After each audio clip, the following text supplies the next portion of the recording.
یہاں اکثر لوگ کہتے ہیں یہ دین مولویوں کی اجارہ داری ہے، مولوی ٹھیکیدار بن گئے ہیں.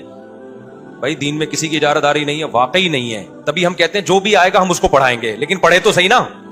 ہم یہ تھوڑی کہہ رہے ہیں ایک مخصوص طبقہ مدرسے میں پڑھ سکتا ہے، باقی کوئی نہیں پڑھ سکتا. پھر ہم کہتے ہیں چند لوگوں نے قبضہ کر لیا ہے.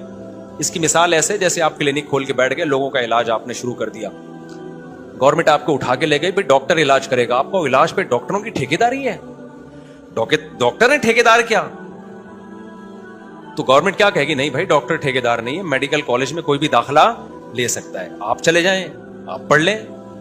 تو کس نے منع کیا ہے؟ اب یہ لوگ نہ مدرسوں میں جا کے پڑھتے ہیں، نہ یونیورسٹیوں میں پراپر دین کا علم حاصل کرتے ہیں، اور پھر جب جہالت میں بکواسات کرنا شروع کرتے ہیں.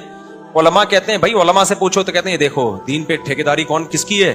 مولویوں نے ٹھیکیدار سمجھ لیا ہے. تو ٹھیکیدار ہم جب سمجھتے ہیں جب ہم کہتے ہیں مدرسے میں حاصل کرنا پڑے گا، اس کے بعد آپ مسائل بتانے کے اہل، اس سے پہلے آپ اہل